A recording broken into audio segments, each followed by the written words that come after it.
Au départ, tout avait pourtant bien commencé. Retiré à Castel Gandolfo, la résidence d'été des papes au sud de Rome, Benoît XVI avait laissé à son successeur le temps de faire ses premiers pas au Vatican, avant de revenir s'installer dans le monastère Mater Ecclesiae, avec le rythme de vie quasi monacal auquel il aspirait depuis déjà longtemps.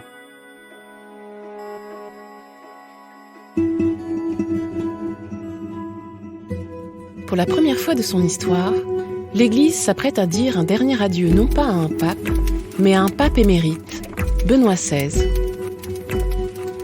Élu au pontificat en 2005, le théologien allemand avait surpris le monde entier en y renonçant librement 8 ans plus tard. Dans ce podcast Benoît XVI, un pape méconnu, La Croix vous propose de découvrir le regard de 5 journalistes sur celui qu'ils ont connu comme préfet de la Congrégation pour la doctrine de la foi, pape, et enfin, pape émérite. Je suis Nicolas Senez, journaliste à La Croix. J'ai été correspondant à Rome de 2016 à 2020. Dans cet épisode, je vais vous raconter cette période où c'est François qui est pape, tandis que Benoît XVI vit retiré à l'intérieur du Vatican. Ce mercredi matin de décembre 2019, 2 hauts responsables de la communication du Vatican remontent la Via della Conciliazione, la grande avenue qui mène à la place Saint-Pierre, pour se rendre à l'audience générale hebdomadaire du pape.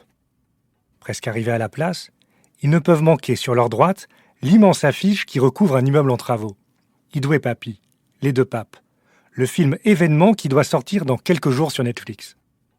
Les 2 hommes sont d'autant plus étonnés de voir cette publicité que l'immeuble sur lequel elle trône appartient au Vatican.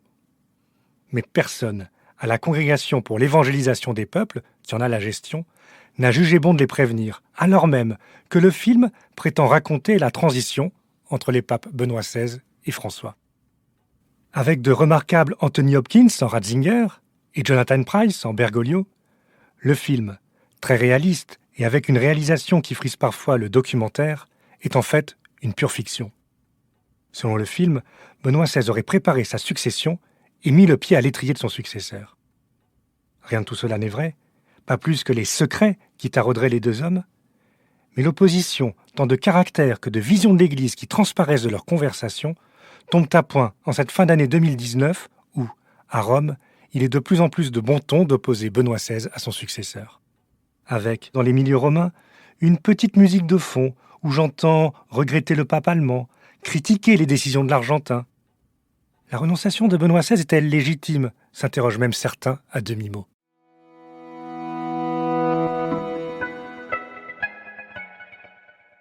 Au départ, tout avait pourtant bien commencé.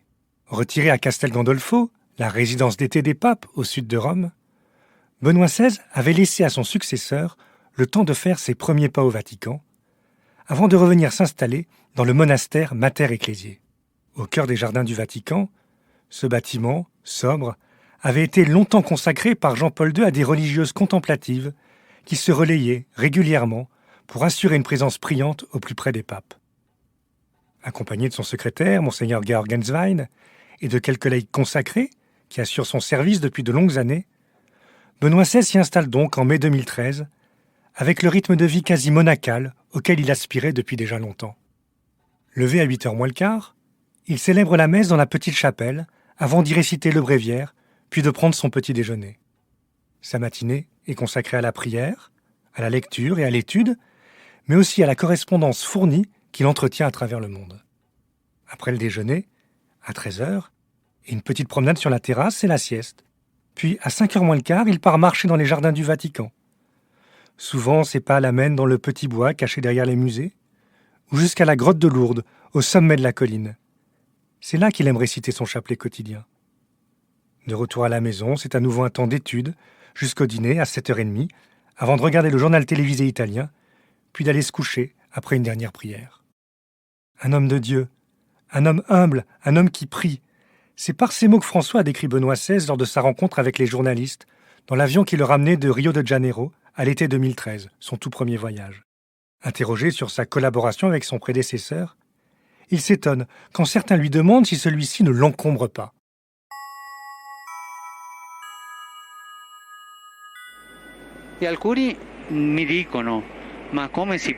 Certains me disent, mais comment cela peut-il se faire? 2 papes au Vatican. Mais il ne t'encombre pas, lui? Mais il ne fait pas la révolution contre toi? Toutes ces choses qu'on dit, non? J'ai trouvé une phrase pour dire cela. C'est comme avoir un grand-père à la maison, mais le grand-père sage.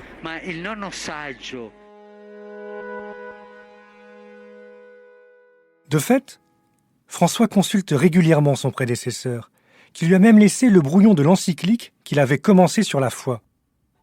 François achèvera le travail, et Lumen Fidei, la lumière de la foi, paraîtra le 5 juillet 2013, avec la signature de François, mais en fait largement écrite par Benoît XVI. Surtout, François s'est attaqué à la réforme de la curie romaine, et notamment à celle des finances du Vatican que son prédécesseur avait commencé. Le pape allemand lui a transmis le volumineux dossier qu'il avait reçu après le scandale des Vatilix, ces fuites de documents depuis le bureau même du pape. Les deux hommes en ont aussi longuement parlé, en tête-à-tête. Au fil de ses interventions, François multiplie les gestes d'attention envers un prédécesseur qu'il n'a de cesse de louer. Un grand pape, l'entendons-nous souvent répéter, à propos de celui qu'il cite régulièrement, quitte à brouiller les cartes. Car avec son style si différent, François remet parfois au goût du jour certaines expressions qui, passées parfois inaperçues dans la bouche de Benoît XVI, trouvent un nouvel élan dans celle de Bergoglio.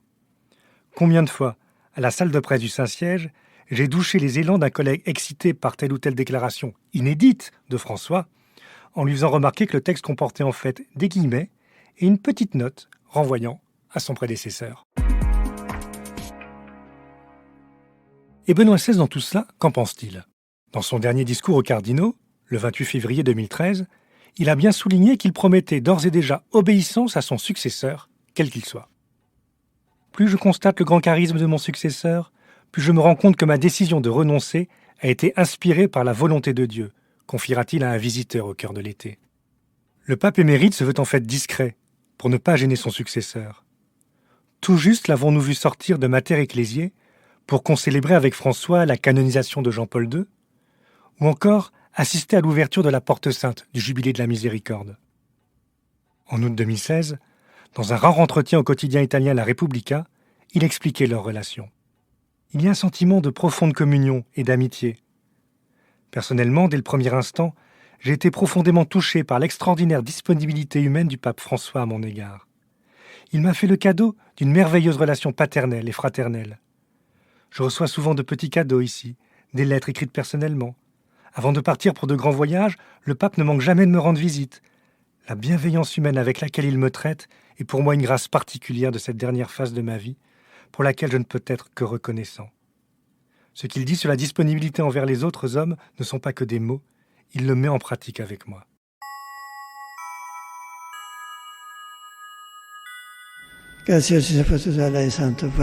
Avant tout, merci à vous, Saint-Père. Votre bonté, dès le premier moment de votre élection, à chaque instant de ma vie ici, me frappe, me porte vraiment, intérieurement. Plus que dans les jardins du Vatican, avec toute leur beauté, votre bonté est le lieu où j'habite. Je me sens protégé.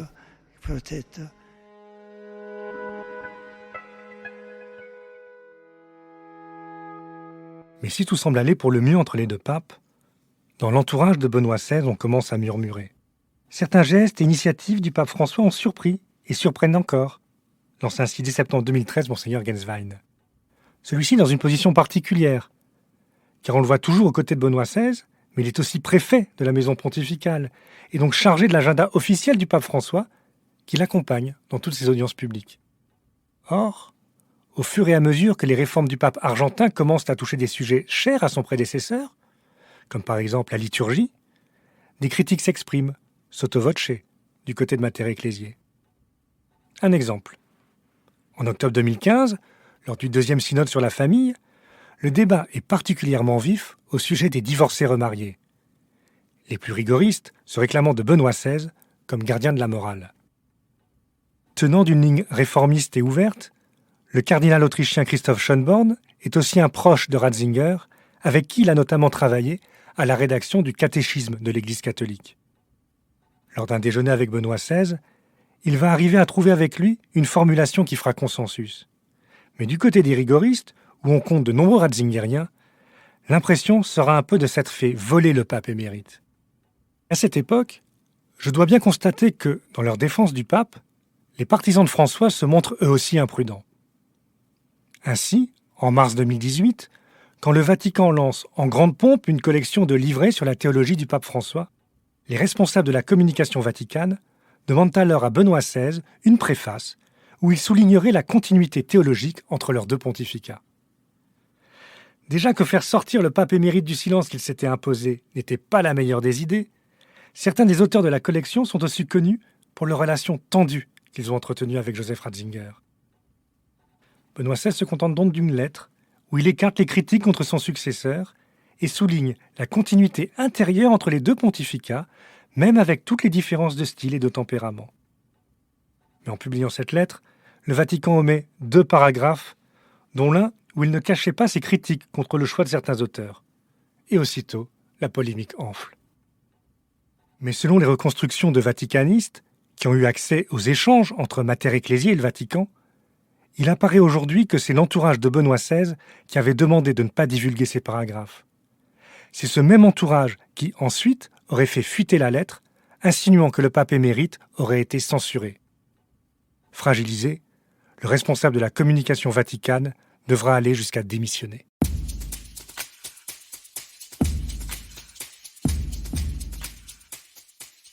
Au long des mois, plusieurs textes vont ainsi sortir où Benoît XVI semble prendre le contre-pied de son successeur. Ainsi sur les abus sexuels dans l'Église, en avril 2019, quand il écarte la mise en cause du cléricalisme, cher à François, au profit d'une critique de mai 68 et d'une perte du sens moral de l'Église. Souvent mis devant le fait accompli, le Vatican ne peut pas grand-chose contre ces textes. Impossible d'en empêcher la publication, sous peine d'entendre murmurer que François obligerait son prédécesseur à se taire, et qu'ensuite, des fuites savamment organisées ne diffusent urbi et orbi le texte de Benoît XVI que François ne veut pas que l'on diffuse. D'autant que la santé de Benoît XVI est de plus en plus fragile. Ceux qui le rencontrent me rapportent que s'il garde l'esprit aussi vif qu'à son habitude, ses forces déclinent peu à peu. Lors de la parution de la collection sur la théologie de François, il écrivait d'ailleurs ne pas se sentir, pour des raisons physiques, en état de lire les 11 volumes de la collection. Et dans les jours qui suivent la publication de son texte sur les abus sexuels, son secrétaire particulier avoue que le pape émérite n'a pas été en mesure d'écrire la préface d'un autre livre consacré au dialogue judéo-chrétien. Face à cela, plusieurs questions m'effleurent à ce moment.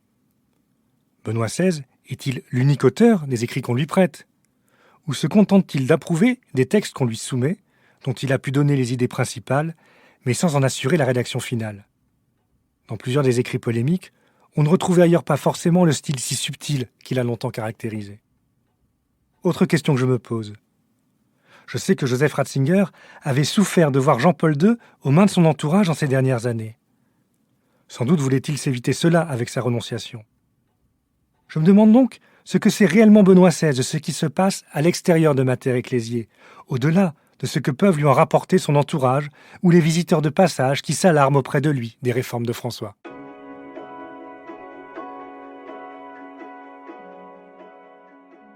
Toutes ces questions reviennent au premier plan en janvier 2020, quand paraît le livre « Des profondeurs de nos cœurs ». Alors que l'Église débat justement de la possibilité d'ordonner prêtres des hommes mariés, l'ouvrage se veut une claire mise en garde contre tout ce qui pourrait apparaître comme une remise en cause du célibat sacerdotal. Si beaucoup se sont déjà exprimés sur le sujet, l'affaire est ici grave, car le livre est co-signé par le cardinal Robert Sarrat, la grande figure des conservateurs au sein de la Curie romaine, et Benoît XVI. Pape Benoît XVI est-il même écrit de manière inédite sur la couverture, comme si on voulait mettre publiquement en avant un magistère parallèle à celui du pape François. Au Vatican, le scandale est d'autant plus énorme que le livre apparaît vite comme n'ayant pas été à 4 mains, contrairement à ce que ne cesse d'affirmer le cardinal Sarrat. Le pape émérite n'avait approuvé aucun projet pour un livre à double signature, ni n'avait vu et autorisé la couverture. Il s'agit d'un malentendu, doit corriger Monseigneur Genswein, tandis que la télévision bavaroise diffuse un documentaire sur la vie de Benoît XVI à Mater Ecclesiae. On y voit le pape émérite très frêle, en chaise roulante, qui ne s'exprime plus qu'avec un très faible filet de voix. En 2020, il voit aussi partir son frère Georg, son aîné de 3 ans, gravement malade. À cette occasion, et malgré la crise du Covid, Benoît XVI étonne encore en se rendant impromptu en Bavière visiter son frère dans sa maladie. Cet émouvant déplacement sera d'ailleurs le seul voyage papal de l'année 2020.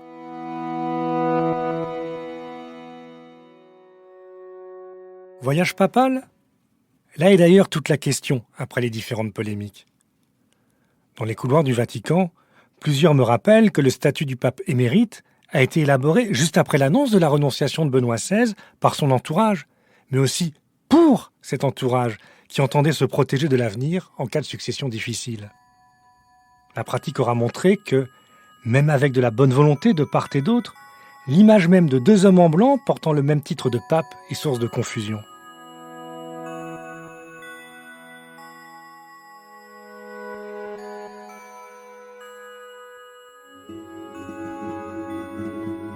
Vous venez d'écouter un épisode du podcast Benoît XVI, un pape méconnu. Si vous avez aimé ce podcast et que les sujets qui ont trait aux religions vous intéressent, nous vous invitons à découvrir un autre podcast de la Croix, Place des religions.